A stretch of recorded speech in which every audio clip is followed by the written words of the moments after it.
DJ वाला छोरा के चियै रे माल माल माल माल नाचे छै कमाल डीजे वाला छोरा के चियै रे माल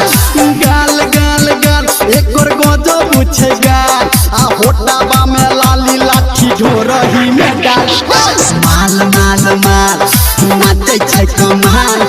डीजे वाला छोरा के चियै रे माल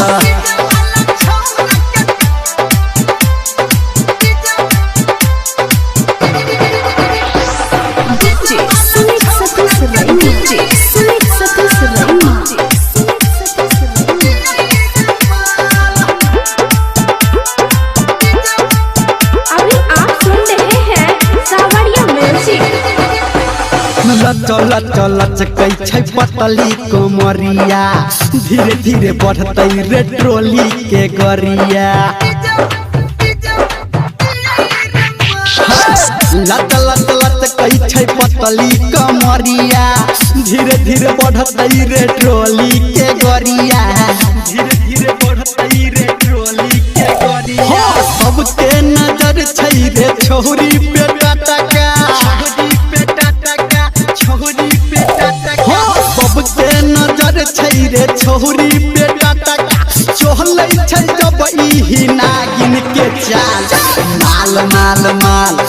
नाचे छै कमाल डीजे वाला छोरा के चियै रे माल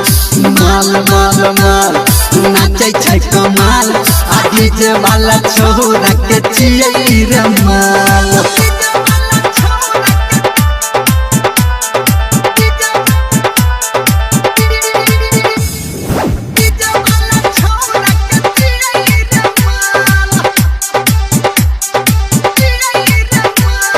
हचर हचर हिलै छै ट्रोली के पाला छोरा ऑपरेटर तक देतै भाला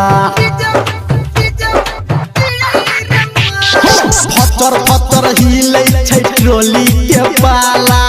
छोरा ऑपरेटर तक देतै भाला छोरा ऑपरेटर तक देतै भाला धर्मेंद्र निर्मलिया कहै छौ सही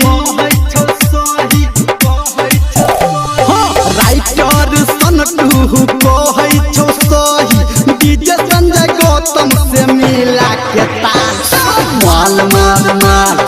नाचे छै कमाल डीजे वाला छोरा के चियै रे माल माल माल माल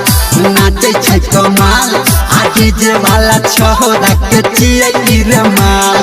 गाल गाल गाल एकर गजब छै गाल होटबा में लाली लाठी ढोरही में डाल माल माल माल नाचे छै कमाल डीजे वाला छोरा के चियै रे माल